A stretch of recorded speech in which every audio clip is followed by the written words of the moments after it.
We were downtown serving meals to the homeless people for 5 years and watched them drift in and out of church and come in, and I got a million of those kinds of little stories of funny stuff that would happen and how crazy it was. And I often would reflect on, how did I get here?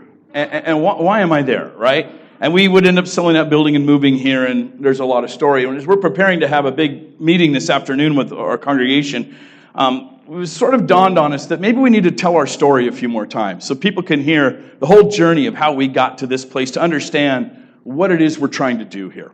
And for me, it goes back years and years. 1990s, I was working in California in a giant, huge Willow Creek model church. It was a seeker-driven thing where we had all the bells and whistles, and we pulled out all the stops, and we put on the best show in town. And 2,000 people came to our church, and it was like I said, it was the best show in town. And it was the type of church service where you'd have guys back in the sound booth with headsets on, cueing guys behind the stage. Okay, pull the curtain. All right, lights up, curtain down, pulpit up, and go. Right? And it was that kind of thing. It was a whole theatrical production. And I would say years later that what we were was a church on steroids, that we had built a church that could draw a big mass of people quickly for its high entertainment value, but like someone on steroids, the skeletal structure and the tendons and the joints couldn't support that structure very well. And so as a consequence, we had this huge mass, but it's an extremely dysfunctional, chaotic church on the inside. And years later, I would talk to some other staff members who would refer to it as a toxic environment to work in. And I found myself drifting out of there, and I would end up planting a different church because I felt this call that God had on my life to do something a little unique. And so I planted a church, and I was trying to discover what it was God wanted. In those days, I was discovering sort of a spiritual awakening and encountering new things with the Spirit of God that I hadn't before. And periodically, I would get away about once every 2 months. I would get away for a good day or two, and I would try to listen to God and hear what God would say to me and try to just really carve out serious 24, 48-hour times where it was just me and God. And one time I would get in my car and I would drive down to the little town of Santa Cruz because we were in the East San Francisco Bay Area, and so all Santa Cruz beaches and stuff were only like an hour and a half away. So I was driving down to Santa Cruz, and when you come down out of the Santa Cruz Mountains, I don't know if you've ever been there, but you come down out of the Santa Cruz Mountains and kind of high up a long, windy road up through the mountains and then down, and it drops from the Bay Area down there. When you're coming on Highway 17, you look up, but one of the key features you'll first see of Santa Cruz is this big white church that sits high up on a hillside just before Highway 17 joins Highway 1 and runs off down the coast. And I think I've got a picture of that particular, the Santa Cruz Holy Cross Church. And this is kind of up above on another hillside looking down, but when you're on the freeway, you're actually down below this direction, and you look up at it, you see this big white steepled church high on a hill. And that day I heard the Lord tell me, He said, I want you to go look at that. And so I found my way, drove down through the streets of Santa Cruz, made my way up the hill, and got to the church. It looks like this in the front. I have another picture of it. It looks like this. And so it's this big Catholic Holy Cross church. It actually sits on the site of the original mission that was built in 1791 by the Spanish. And that little chapel that they first built ended up, being destroyed. And they would come back later in the 1880s, and they would build this huge cathedral that has been standing ever since. And I didn't go inside. I'm trying to listen to God. I'm walking around trying to listen to God. He says, I want you to just notice it. Look at it. Watch it. So I kind of looked at it. And He says, look around. What do you see? And I began to walk around, right around the church and around that little neighborhood. And there's kind of a bird's eye view of what the neighborhood looks like on the next picture. And you can see the red dot up at the top of the screen. That's the church right there. You can see that's the Church of the Holy Cross. And what I noticed immediately was I was kind of walking and noticing all the businesses that surrounded the little park that were in front of it. And there's a school and there's some little business and shops and stuff like that. And then I noticed the park itself. And what sort of dawned on me was this realization that this is an interesting era in American history. When you built a church in a town, all of the town gathered to say, that's the hub of the community. In fact, the city would think of doing something like building a park in front of the church. Why would you build a park in front of the church? Because that's where the people are. That's where they gather. The church was the place where businesses would say, we need to set up nearby the church. It was the place where you took care of social issues. It was the place where you would deal with all kinds of, if there's conflicts in the community, they would come there. If there's emergencies in the community, the church was the source. Recreation would happen at the church. Of course you'd build the park right in front of the church. That's where the weddings took place. It would be the place where people would fall in love. It would be the place where all kinds of different experiences would happen in life. It was the fabric, the fabric of all of society was knit together by the church.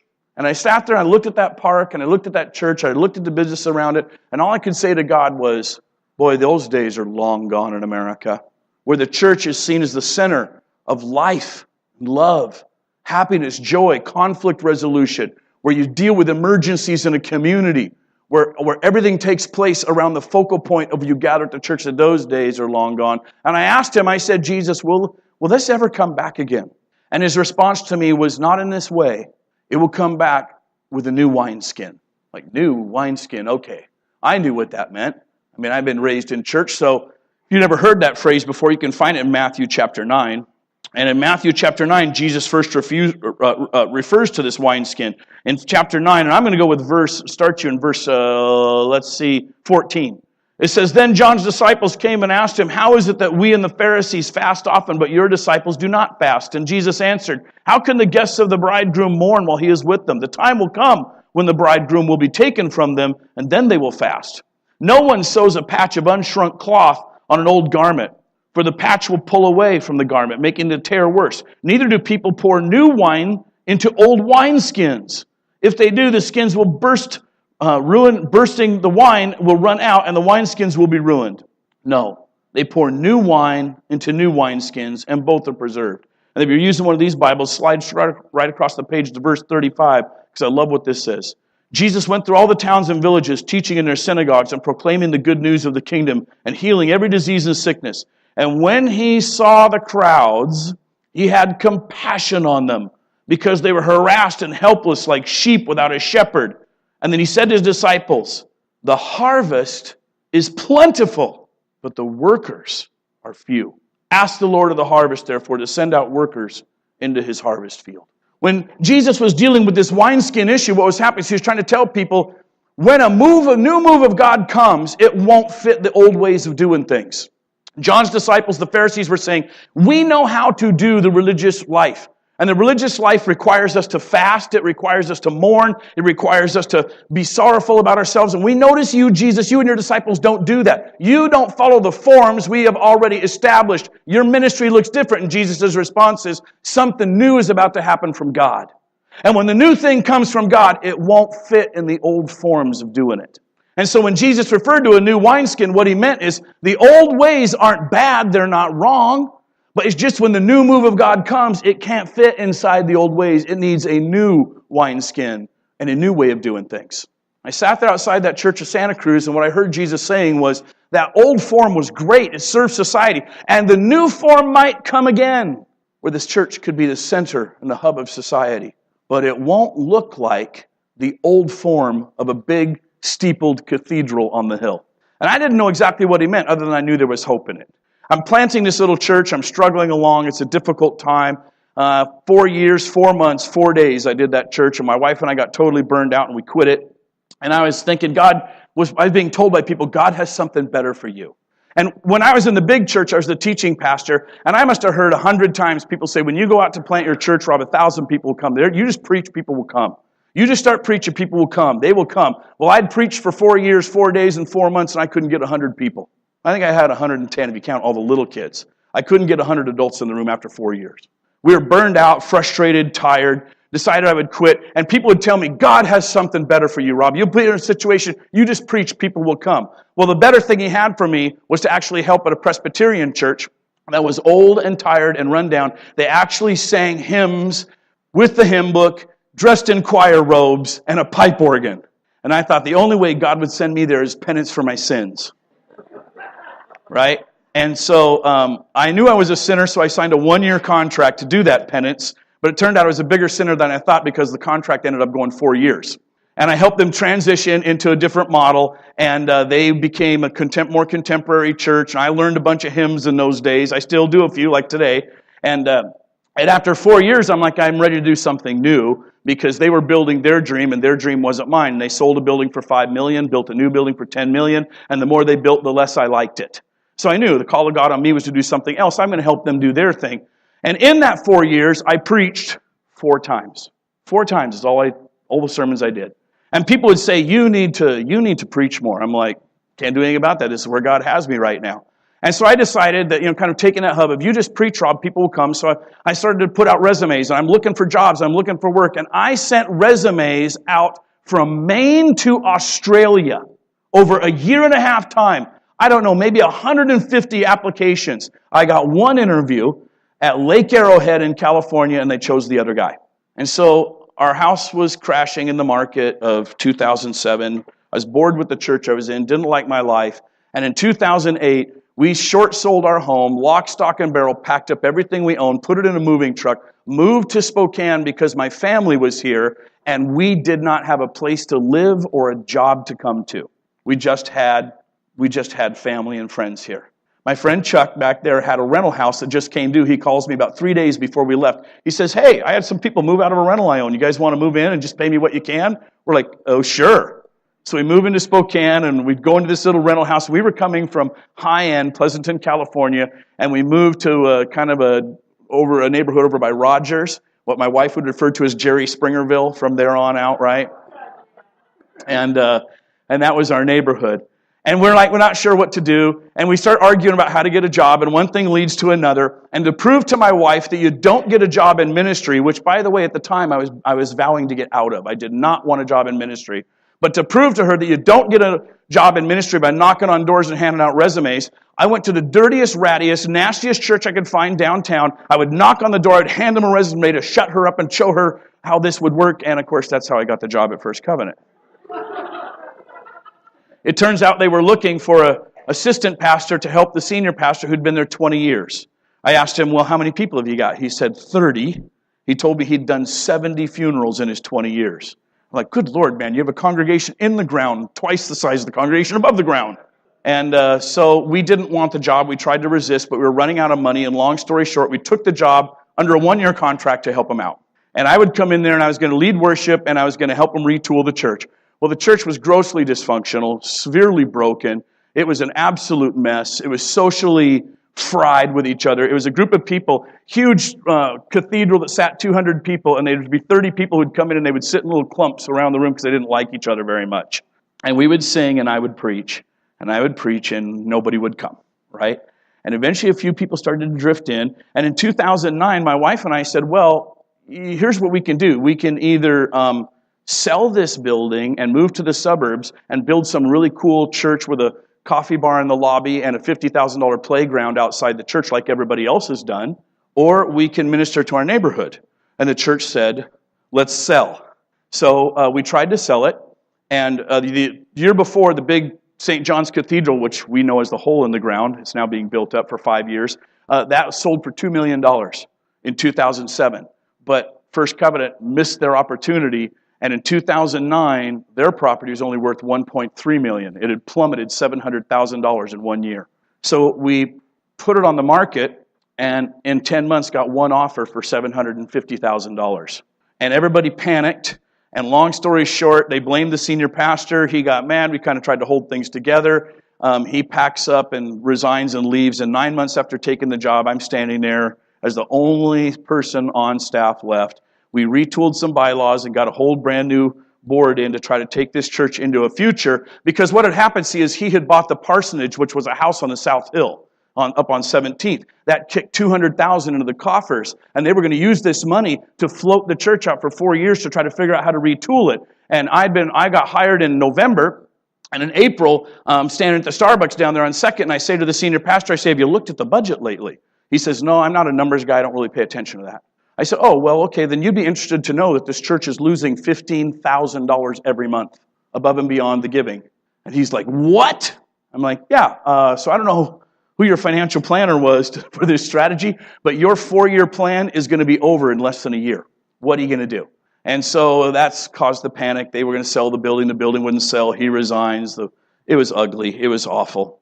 And in the midst of that mess, my wife and I are like, well, we might as well do something in the neighborhood because we're here. I don't know why God has us here. It's not, if I thought penance for my sins was the Presbyterian church, let me tell you, this was real penance for super sins, right?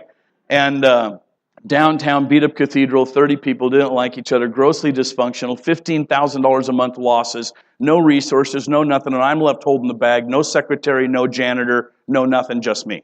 And we decide what we'll do is, let's just minister to our neighborhood. Well, if you walked outside the doors of our church at 2nd and Division, our neighborhood are homeless people, drug addicts, prostitutes, except for the people across the street at Starbucks. That little corner Starbucks is like an island in the midst of all this difficult poverty. So on a Monday night in 2009, I made a little flyer. It said, come on into the church, watch Monday Night Football with me, and I had 3 rules. Don't come high or drunk, be polite, don't ask for money. Let's just give you free food and watch football together. My wife makes a huge vat of chili in the church kitchen, several sheets of cornbread, and I walk all the back alleys in the streets, and I look at every drunk and homeless person and drug addict and prostitute that I can find under the bridge, and I'm going to get them these flyers out. That first night, 35 people came. One lady says, I couldn't believe when you were passing out that flyer because I've been homeless down here 13 years, and that church never does nothing for nobody. And I said, well, Dottie, I'm here now. Let's see, maybe between the two of us we can change it. And I'm thinking, we'll get to know you a little bit, and you'll tell us what kind of ministries we could create, because I have no idea. I've never worked with homeless people. I had just come from Pleasanton, California, where they don't build a house for less than $700,000, right? Pleasanton is the ultimate NIMBY, not in my backyard, keep everybody else out now that I got mine. And when they talk about affordable housing in Pleasanton, no joke, they mean for their firefighters, their teachers, and their police, because they can't afford to live in their own town, right? That's who they consider low-income housing, the full-time firefighters and police officers. That's Pleasanton, California. So we come up here and we're like, now we're in a neighborhood where people could buy a $500 van and live in it. It would be a step up. I don't know how to deal with these people. I don't know anything about them. So I've got 35 people there that first night. After the first night, we had to cut it down to just 2 rules. Be polite, don't ask for money. Because they couldn't keep the first rule, don't come high or drunk. So they would come in all kinds of shape and all kinds of situations. And they started to like us, and then they started to come to church because they liked us. We're serving this meal, and they start to come to church. And as they start to come to church, it's interesting because a few new people pop up. Bill starts coming, and Margot and Marco had started to come, and they're like, well, I kind of like this church. It's earthy and edgy. Oh, yes, it is. And it doesn't always smell beautiful on a Sunday morning.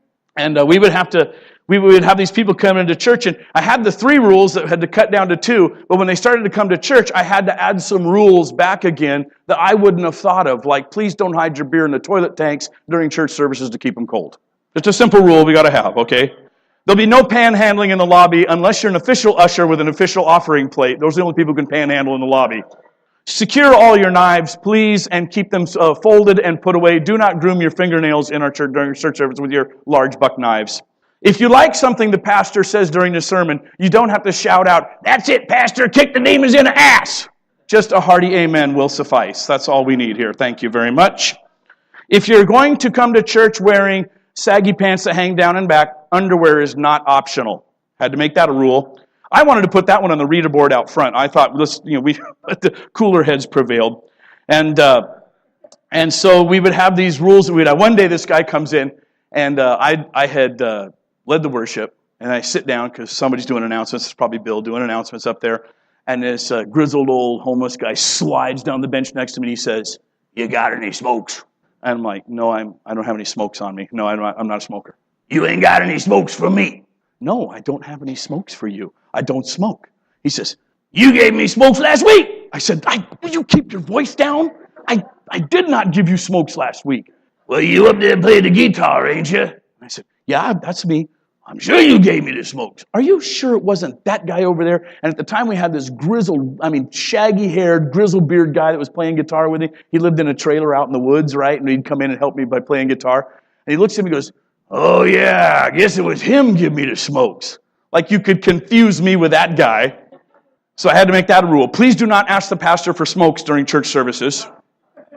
All the stuff I never would have thought of, right? All the things that had gone down. And it starts to just get kind of crazy and wild, and there were times it was funny, and there were times it was poignant, and there were times it was sad, and there were times that it was disgusting. And I would find myself often down there all by myself in this little church with 30 people and 20 drunk people. We literally had board meetings where the discussion topic was, how drunk can someone be and still come to church? We decided tipsy's tolerable and slosh gets tossed. Every church needs little slogans to live by, right? Our basic thing was, can you be polite? But I would find myself down going to this big 12,000 square foot building, absolutely empty, all the time, 5 days a week. Many times I'd be down there with a bucket of water in my hand, sloshing vomit off the front porch, or I'd stand there with a shovel in my hand, and I'd be scooping up human feces out of the doorway to throw it away. And that was the church I was in, hearing people say, if you just preach, Rob, people will come, and nobody was coming. A handful of people would drift in, and I would ask the Lord, why am I here? Why am I here? Of every the things that have ever happened in my life, of all the stuff I've ever wanted to do or dreamed of doing or thought of doing, why have you funneled me here? Because I tried desperately to be somewhere else, doing something else. Why am I here? This makes zero sense with who I am, how I've been wired, and what I'm supposed to do and be. Years would go by, me asking, why am I here? Eventually, the meals, we couldn't fund them. We're already losing $15,000 a month. After we made the change and the pastor resigned, we shuffled some stuff around and did this, and we were really proud of ourselves. We were only losing $8,000 a month. But we could do the math, right? We're living off the proceeds of selling that parsonage on 17th, and we could do the math, and so we could project out how far it was going to be before we would die. And we didn't. We were feeding the poor. That's the biggest thing we had, because after that first night, we got 150 people coming. Every week we have 150 people coming for a free meal. The church can't afford to pay anybody. We can't even so much as buy a jar of peanut butter. We're so broke. So what I do is I create newsletters, and I start to get online, and I start to raise money for the church for these meals. And I'm doing it for my friends in California and Arizona and Chicago, and they're funding us. And they're sending us checks like, hey, we believe in you. We think you're doing okay. So we're raising money. And eventually I would get a grant from the city's Health and Human Services Department. The city would ask us to be the warming center. I got involved in the Spokane Homeless Coalition because I didn't know anything about homeless people. And I would become the chairman of that. I'd be elected to the board 3 times for that. And so kind of running this whole thing, but trying to figure out what do we do? And what's interesting is we're raising tons of money that's coming in, and yet the job gets bigger and bigger. We have volunteers that come in and work our kitchen because we'd move the meals to Sunday afternoons. And so volunteers would come into our kitchens, and they would serve and they would work there. They would slice, dice, chop, cut, cook, prepare, stir, mix, and then they would stand in a serving line and they would serve it. And what we'd have is small groups who would come down out of other churches. Our number one group was Air Force pilots would come down once a month, and they would cook in our kitchen. And so Tanya had to prepare all the meal planning, get it all done. She'd have to buy all the food, shop for it all. She'd have to write job descriptions out for each station, what they were going to do and how they were going to do it, how the meals were put together. It became a full-time job. And so the full-time job that she had to actually go out and in our fundraising, we tried to raise some support to help offset the costs and pay for that. We were so good at raising money, actually, well, except for her wages. There was times she was making $2 an hour. We figured out the math. She was making $2 an hour. But we raised enough money. One year we raised $40,000 for the church, outside the church coffers. Nobody giving in the church. I think one person in the church gave regularly to it. And we would tell them, please don't give to the church. We're going broke as a church. And so we were raising $40,000 outside the church coffers, or outside they were giving, but it was a church ministry. And it was kind of weird because we started actually charging the ministry rent. And so we were charging streetwise rent to use our kitchen and charging streetwise rent to have an office in our church while it did our ministry for us, because we had to offset the costs of our $2,000 a month heating bill that we couldn't afford. I think we did the calculations, Bill. We calculated we needed $2,000 or $2,500 every offering, right? $2,000 or $2,500 is what we needed to break even. If the church could give $2,000 or $2,500 every week, we would break even and be able to pay all of our bills. And there were numerous times the offering was so low that Bill and Bill Richards, the counter, chipped in extra money to make it $100. Well, the offering was only $87 today. They'd pull out their wallet, chip in an extra $13 so that they would take $100 down to the bank. So we're siphoning money off of this meal thing to pay our utility bills, wondering, why am I here? And we realized over time, we better start a different 501c3 because businesses wouldn't give any money to help the feed, and they wouldn't do that because they wouldn't write a check to the church. But if we created a separate ministry altogether that didn't have the word church on it, we could get money from Windermere and other business developers and corporations. And so we created a separate 501c3, and I filled out all the paperwork and made it all happen and sent it in and paid the $800, and took years for the IRS to get back to us. All this money's being funneled into the church coffers, and every year we'd have that annual meeting where we'd sit down and discuss the budget, and guaranteed every year church people who didn't understand what was going on would get so angry that we were spending all this money on the homeless and the poor, and why are we spending that money on them when we can't pay our own bills? We try to explain to them, because you're not giving that money. That's all been designated by people outside our church, and they would get, it just was one headache after another. And a few people would hang in there. And so we're dying. In 2011, we've done the math, calculated it all out. We knew that in April of 2011, our church was going to fold and close. We would not have a dime to pay so much as the phone bill after April 1st, 2011. And we realized this December of 2010. So I start to prepare a report to the denomination, and I say, church is going to close. I'd gone back and read the minutes of annual meetings going all the way back to 1971. I read minutes every time a pastor came or left. The church had started discussing closing in 1971. It's now 2011. For 40 years, the church discussed, should we still be here? Shouldn't we close or not? And I would tell them, that's not a dying church, that's a zombie church. You already died, you just won't stay down, right? And we don't know. So I write a thing to the denomination. I say, we're closing this church down. It's over.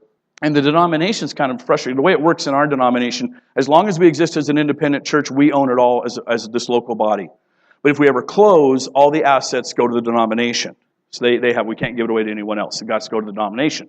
So they're looking at us like, you got a $1.3 million building that you tried to sell, and you only got a $750,000 offer, and if you close, that becomes our problem, and our headquarters is in Mercer Island over there in Seattle, and we don't really want a downtown huge sanctuary sitting down there that we're responsible for. So they come back with an offer, and they say, well, what if we float some money to you, and we keep you going for a few years? What if we gave you a line of credit on your building, that you let us become co-owners on the building, and we'll float you a line of $200,000 and keep you going for 3 or 4 more years to see what happens. It was a smart business deal. Whether or not it was a spiritual deal didn't even matter. It was a smart business deal. We'll give you $200,000 out. The market comes back and we sell the building for more. We make $500,000. Smart business deal, right? So we're like, well, okay, well, you guys want to keep going or what?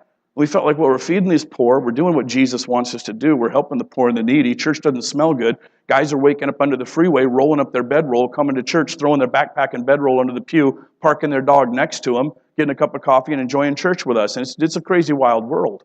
And people won't come to that. Everybody says, that's what the church should be doing. Church needs to do more of that. That's the work of God, but they're not going to come. They're not going to give.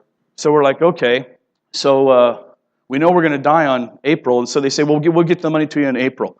Well, their board met, and it turned out that they needed to talk a little bit more, because they were like, the problem we have here is if we do this for First Covenant Church in Spokane, we will have 50 other churches across the United States that want the same deal. And so, Rob, you need to write major reports on why we would do this deal for you. What is your strategy and your plan, and how are you going to do this so that we can basically justify why we're not going to do it for other churches? So April comes, and I'm like, we're not going to make it. We need the money now, or we can't pay the phone bill. But shortly before April came, a little lady comes up to me after church. She's a homeless lady. She says, I hear the church is in financial trouble. She's kind of quirky like that. And I'm like, well, yeah, we're going broke. Well, would $10,000 help? Yeah, $10,000 would be great. Of course, we're looking for all kinds of... All right, I'll come by tomorrow and I'll give you $10,000. And I'm like, you sweet little old insane lady. All right, thank you. She comes by the next day. On a Monday morning, she takes me down to her bank. She draws $10,000 out of her bank account in a cashier's check and hands it over, makes it out to First Covenant Church. And says, you keep it going, because what you guys are doing is good stuff. And I'm holding this check like I'm watching the bank teller, like giving any sign of, whoa, you're taking all your money out, or whoa, you shouldn't do this, or whoa, this has never happened. The bank teller's just nonchalant as can be. And I'm like, a homeless lady's giving us $10,000? So we hang on to the check for 90 days because we think, well, she's probably crazy and the family's going to come out of the woodwork and find out that she's given this and the heck with it, and they're going to want the money back, so don't cash the check. So we'd been sitting on it. And then we would find out she actually had wealth from years before in her life and just lived homeless because who knows why. So that $10,000 from the homeless lady floated us past our deadline and kept us alive, or we would have been shut down. We got to the month of May in 2011, and in the month of May of 2011, we got a kickback from the IRS and a special donation from somebody else to the church. And it was the 1 month, the only month prior to moving here, my whole 6 years of being a pastor is the only month we actually didn't lose money. The giving matched the outflow. And in the month of June, we had a little bit floating us across, and we got our line of credit in July. And so we're like, okay, we have a line of credit. Let's keep the church going. And we redid some stuff in it, and we put in a $70,000 heating system. We didn't have a heating system. Literally, in church in the wintertime, you could see your breath. It made playing guitar very difficult. Your fingers would freeze up. And it's like we didn't have any heat because it was an old boiler system that was shot, at least in one building. In the other building, it worked fine. And so we were having all these troubles with it. And so we start living off this line of credit, trying to revitalize the church. We redid the landscaping downtown. We tried to fix it up and make it a little prettier. We tried to make it so that people would come, but people don't come. We got to the end of the wire, and we knew in 2013, it's over. We got this line of credit. We've stretched this thing out for almost 3 years beyond what we should have. We need to let it go, and we need to sell this thing. So we quietly put the church building back up on the market, and we get 0 offers. We get to October of 2013, and I think we knew we had enough money to make it maybe to March or something, or I can't remember what it was, but we knew we didn't have a year's worth of money left. We had a few months' worth of money left. And at that time, we had borrowed $180,000 of our $200,000 line of credit, and we weren't going to take another draw because the thing was sinking. You're on a sinking ship, and it's always sinking. You're sitting in this boat, and you're up to your waist in water, and you're bailing, and you're bailing, and you're bailing, and as soon as you get the water out, you look up, and you just see another hole, or you see the person in the bow in front of you who's bailing the water back to where you are. Right? We could not get this thing to float. We couldn't get people to come. We couldn't grow the church. And I had heard over and over, Rob, if you just preach, people will come. Well, that's not true. And in October of 2013, big church over in Seattle makes an offer out of the blue. And they say, we'll give you $1 million for your building. The day they made the offer, I opened up the newspaper to see that exact same church was making an offer also on a building in downtown Bellevue. And their offer in the downtown Bellevue building was, quote, $300,000 higher than whatever your highest bid is. So we counter with, no, we want 1.3. And they counter with, okay, how about 1.255? $1.25 million in October. We're like, well, when do you want the building? When do you want the keys? And because we're ready, we're done, we're over, we're out of there. And as we start to say, let's close this thing down, a group of us gather. We say, do you want to shut this whole thing down, or do you want to take $1 million of God's money and go do something? How many times in your life do you think you will get to ever have that question legitimately offered to you? Would you like to take $1 million of God's money and go do something with it for ministry? I can tell you, you'll live your whole life and that will never happen to you. It will never happen to you. It is literally a once in a multiple lifetime event. And we began to dialogue how small we were, how helplessly we were, how poor we were, how without resources of people and strategies and ideas we were. We began to dialogue it, but I distinctly remember one with Jim Fisher, our chairman right here. One dialogue we had was, 15 years from now, you want to be sitting in a coffee shop with a friend, wishing you would have tried. You want to be telling the story, hey, remember when we had a chance? God gave us $1 million to go do something, and we said no. No thanks, God. Or do you want to sit in the coffee shop and tell the story of how you tried and what you thought you could do that would be different? And we decided, being the reckless souls that we are, we would rather have the conversation that says we tried and failed would be a better conversation than we didn't even try. How about you, right? And part of what we had seen working with a poverty culture was we had watched while people came to our meal month after month, day after day, week after week, and we saw some that would drift in, drift out. About a third of them would stay permanently, always at our meals, always homeless. Another third came in, came out. They went and got an apartment. They got themselves settled. They got a job. They lost it. They did drugs again, got drunk again, lost their job. They're back at our meals. They would drift in and out over a cycle of several months. We'd see them for a few months, then they'd be gone for a few months. Then we'd see them again. And another third came in, drifted in, ate at our meals, were there for a few weeks, and then we'd never see them again. They got their lives back, and on they went. And what we realized in Spokane was, one of the things that's missing in poverty culture is once someone's got their food stamps, and they get their HUD housing, and the government welfare has all got them propped up. They're in a divey little apartment downtown, and they have their food stamps. Now what? It's a system that keeps them stuck there. And I'm like, well, I tell you what, I'm tired of sitting in a 12,000 square foot building that's empty all week long doing absolutely nothing. And we wait around for Sundays that we think on Sunday morning enough people are going to come down out of the suburbs and pull their cars into our parking lot and walk past the drunk sleeping on the steps or the urine that's there on the front steps and come into our church because they think it's nice. They're not going to come. So what should we do? And we said, well, wouldn't it be cool if instead of being an empty building that sits there 6 days a week, and this has been my experience, that I feel like what we've done as an American church in the last century or two is we've built our buildings off in the suburbs, out in the kind of out of the way areas, and we've said to the community at large, if you come to our turf and you walk onto our property on our terms, on our Sunday morning, if you come to us on our terms, we can help you. We'll help you if you come to us our way. But if you don't walk onto our property during a church service, or you don't come for any of our special events that we're doing, we actually don't know you, we won't meet you, and we can't help you. But if you come, we can help with your kids, we can help with your marriage, we can help with your finances, but you got to come to us on our terms, our way. And our dialogue was, what if church said something else? What if church says, we're going to build a place that you can come to on your terms? What if we changed that and flipped that around? What if we became, instead of a church that was, for lack of a better term, selfish, what if we said we're going to be a church that gives back? We're going to build a building that the community needs and wants, not one that we need and want.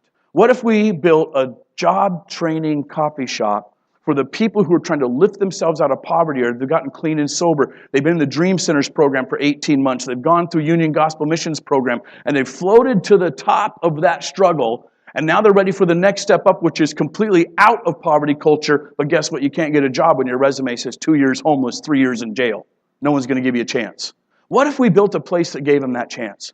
What if 6 days a week we emphasized training, drug-addicted, poverty culture, ex-cons, and gave them a chance to get back into life and build a resume, and we'd have this fun place that we could use 7 days a week. And it would have everything we need for Sundays.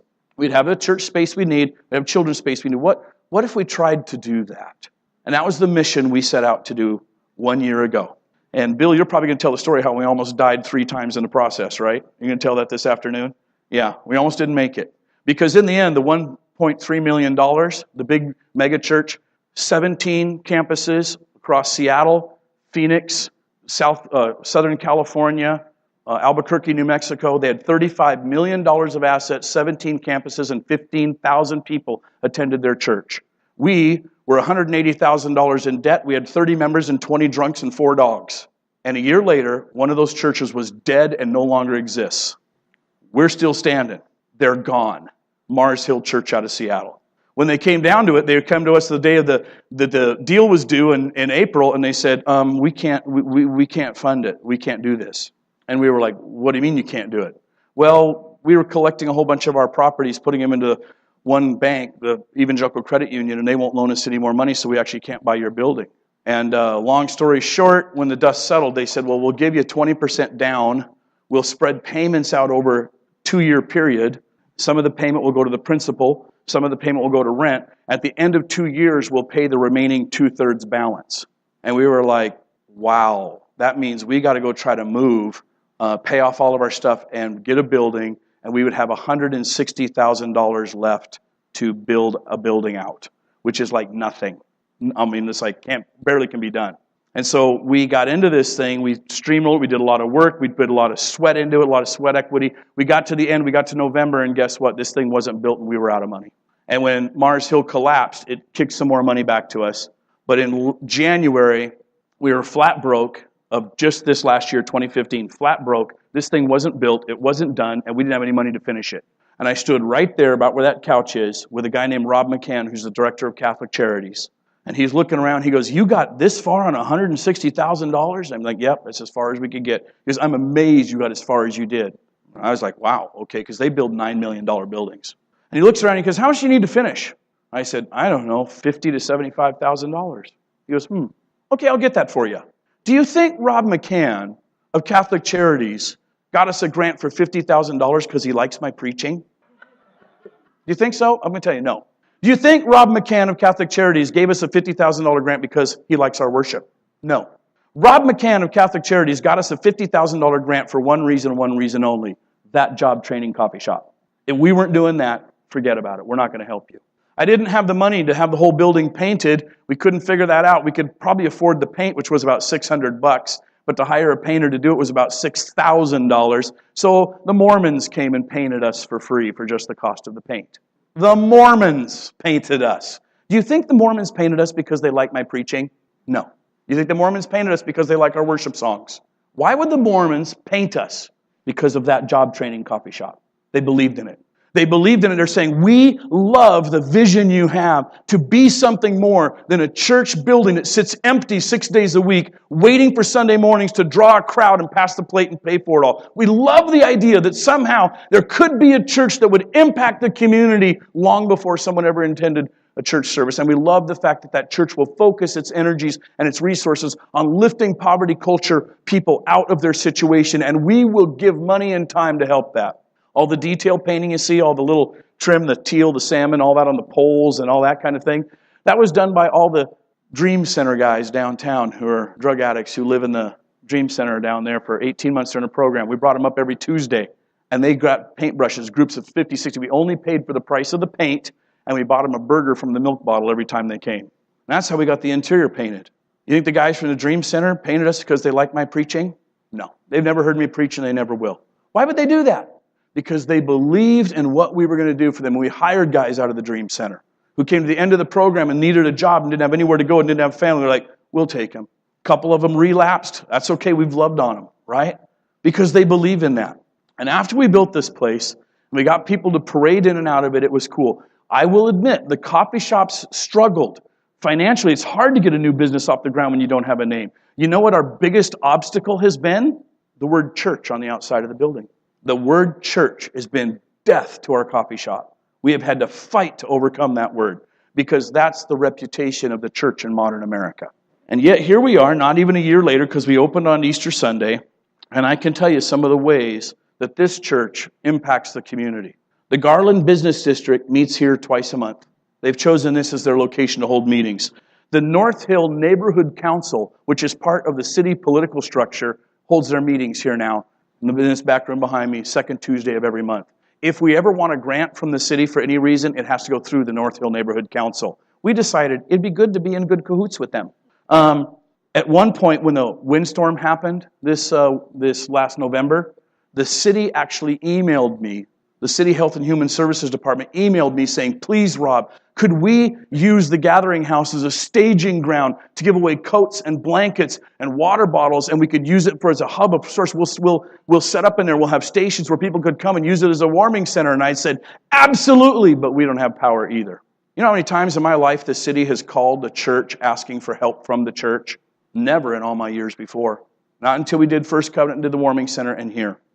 The monthly Spokane Homeless Coalition meetings are held here first Thursday of every month, and it is packed, 105 people, window to wall, completely packed with Salvation Army, Union Gospel Mission, the city police, the city Health and Human Services Department, Providence Healthcare. I mean, I can name, there's like 70 organizations who meet here and then do breakout sessions and that kind of thing, and they love this place. They chose to meet here. We did one meeting here because I was showing up our coffee shop, and they all voted to move the meetings here permanently. Twice a month, we do the open mic nights, creating one of the few recreational activities in this neighborhood where it's a clean and sober, family-friendly recreation event. And we have realized from those little cards that we get on the Sunday mornings that get handed in, that the vast majority of the people who now attend our church, who come to the actual church service, actually first came to an open mic night or had coffee here or came to a meeting. They did not first walk into our building for a church service. How important do you think it is we have an open coffee shop? If we didn't have the coffee shop, our church wouldn't be growing. This next week, our site will host an event celebrating the Martin Luther King Black History Month, and that's going to be cool. The the AME church down the hill, kind of a black gospel-style church will be here. Spoken word, gospel music, all kinds of cool stuff, and the money will be raised for the Martin Luther King Center. That's really cool. We've hosted several concerts, several art shows with more to come. May 14th is going to be a big art show. Beginning this April, first Saturday of every month, there's going to be swing dance lessons, like 1940s era swing, Lindy Hop, and then a live band will play, and there'll be swing dance going into the evening, right, on a clean and sober night. And so a bunch of people are booking us for that. We already have, several agencies have booked their nonprofit fundraising events in our venue. Last fall, thousands of dollars were raised for the Salvation Army Sally House here in our cafe. Sally's House is where children who are being taken from their parents by Child Protective Services for protection, where do they go the first night? Where do they go the first 3 nights? There's nowhere to put them, right? So that's what Sally's House is for. Every Saturday, right now, we have a contract with the group. Every Saturday, right behind me, in this room behind me, there's children getting tutoring who are struggling in school, not making it. And so there's a tutoring club that meets here, and I don't know, there's like 30, 40 kids at that, right? who are struggling in school. Serenity Tie Flying, helping PTSD vets, comes every Wednesday, pulls tables together, and does tie flying, talking to vets about their situation in life, and is going to work with taking them fishing, right? Every single Wednesday. Every Tuesday, a group of ladies pull up either that table or that one right there with their scarves around their bald heads from their cancer surviving, and they sit and they play mahjong or they play board games and they talk to each other, processing what they're going through in their cancer recovery. Young Life of Shadle Park has come in here and begged us, can we have a room to do Bible study? So they meet in the back room on Thursdays with a group of girls from Shadle Park High School, freshman girls, studying the scriptures after school. We've got numerous Bible studies and spiritual counseling that takes place in this coffee shop all the time. I'll see Bible studies going on. People say, who's that? I don't know. I don't know who's studying the Bible over there. There's 5 or 6 guys studying. Yeah, I don't know who they are, though. I mean, I can tell you right now, there's multiple pastors who hang out here and hold meetings here. Rob Fairbanks of New Community Church, and Caleb Fisher of City Church, and Scott Cross of Olive Branch. We have all kinds of people who come in here, pastors and meet here. Young Life will just do board meetings here. We've seen Youth for Christ do meetings here. All kinds of people chose this shop to come and meet and have their meetings to discuss what they're doing for Jesus in Spokane because we're open. Lives are being transformed. We've had former employees who've come through and already landed great jobs elsewhere. You know what? This is a new wineskin. It doesn't look like any church you've ever been in, is it? It doesn't look like the churches we're used to where you sit in rows of chairs in a big auditorium somewhere in the suburbs and you make sure it has a $50,000 playground so you can attract the parents so that their kids can be taken care of. We're doing something different. The vision we had was, yes, it was poverty culture, but as it's being morphed into something greater, we're watching Jesus say, this is a church that impacts its community, that transforms the society around it politically and socially and spiritually. It's like Jesus looking at the Santa Cruz church saying, it can happen again, but the wineskin will be different. It's happening. I like being in a church that's more than just come in here, Rob, preach. Because after the decades I've had, I know that ain't enough. That ain't near enough. I like being in a church that says we exist and we're open 7 days a week. God's doing something in someone's life, and half the time we're not in charge of it. God's in charge of it. I like that. Really, the reason we're 6 churches in this neighborhood are doing an Easter service is because we all met hanging out here in the coffee shop. Began hanging out with each other and talking with each other and said, hey, what if, right? When our coffee shop was struggling, a few people asked, well, why don't you just close it? Why don't you just close the coffee shop and just do church on Sunday? What do you think? Can you imagine this building, dark, closed, curtains drawn, 6 days a week, doors locked, nobody coming? And what do I say to Rob McCann of Catholic Charities? The only reason you actually have chairs to sit in or there's a floor to stand on, the only reason you have that is because we were hiring drug addicts to work in our coffee shop. You wouldn't have a chair to sit in if it wasn't for some heroin addict we hired behind the counter. Wow, that's a flip, isn't it? But it's true. It's true. And so at every level, we're like, you know what? We feel God's called us to do this. And yes, it's hard. Yes, it's difficult. Yes, it doesn't look like normal church. Yes, it doesn't look like what we're used to. But see, that's what we feel our calling is, to do something different than what we're used to. What we're used to is a church that says, we're hiding out here in the suburbs. If you come onto our campus on our terms, when we're open on Sundays only, we can help you. And we're like, what about the other days of the week? What about all day long? What about the spontaneous stuff that happens? I like this. I love coming to work in this energy, in this environment. We're getting there, right? We're getting there as a church. We're getting there as a coffee shop. We're doing double the business we did 3 months ago. We're hanging out, and things are getting better and better all the time. And I got about 2 minutes, so I'll go ahead and pop this one on you and I haven't even talked to my board about this. A week ago, we've been approached by World Vision, SNAP, Spokane Neighborhood Action Partners, and IAP, International Assistance Program, and they've come to us and they've said, hey, we have refugee families who are being moved into this area who can't get jobs. We're offering guys who used to have PhDs and teach at a college in Iraq, or they were high-ranking military officers in the army of Iraq, and we're coming here, and you know what America's offering them? A job at McDonald's. So what they'd like to do is IAP would like to buy food trucks. SNAP would like to teach the refugee families all the business management of being in America and business licenses and culinary arts. And World Vision is pre-selecting all of the refugee families they would like to set up in their own private business as a food truck business because they really know how to cook great kebabs and phenomenal falafels or whatever's coming out of South America and the Middle East. And they're saying, could we rent you guys as a commissary kitchen? And could we pay you to train in your kitchen? And then could we rent some parking lot space for our food trucks maybe 2 days a week to be out there? Yeah. Me? I haven't talked to the board, but me? Yeah. And I say, well, sorry, my kitchen's not online yet, though. I do have a $14,000 grant from the state of Washington to get all the kitchen equipment, but it's a reimbursement grant, so I got to buy the equipment first. I don't quite have the money to do that. An international assistance program says, we'll front you the money. How soon do you guys want to do this? They're like, by April, right? And I'm like, well, I have a brand new board that's going to start next Sunday. Let me talk to them, right? Would you like to be a church that's changing the lives of refugees who are being brought over and maybe allowing them to hear the gospel for the first time in their lives because they've been in cultures where they can't hear the gospel of Jesus Christ? That's the church I wanted to be in, where the outside world comes to us and says, we love you, we like you, we need you, and we trust you. And that's what our vision is. That's what we're building here. That's what we're trying to do. And what we're asking is anyone who's caught in that vision, anyone who says, yeah, me too, we say, join us. Join us in this vision. This is where we're going. This is what we're doing. And boy, the world will just only blow open from here. Let me pray. Jesus, a long time ago, you talked to me about a church that mattered in the community, for the community's sake, more than the church's sake. You showed me what it was like in the 1800s when the church was the center of society. And all these years later, more than a century later, here we are in this room, realizing the church still can be the center of society, starting in a neighborhood, starting in a city. And Jesus, we ask that the power of your gospel would remain strong here. We ask that your spirit would continue to hover in this building, that people who walk in, who think they're talking about the decor and how it makes them feel, are actually feeling your Holy Spirit. And we ask, Lord, that you would draw those who are called, those, Lord, who are seeking something stronger, more, those who want to be part of a church that matters in its city. They'd be drawn here and they'd say, I want to help build that place. I don't want to just sit and watch and be a spectator anymore. I want to get my hands dirty in the kingdom of God. And so, Lord Jesus, I ask that your Spirit descend on this place, that you draw those kind of saints here, or you make them, better yet, out of the people around us who don't even know your name. May our worship be genuine. May we be honoring your word in truth. And may your Spirit flow through this house and through our lives. We ask in your holy name. Amen. That's my message for you today. God bless you guys.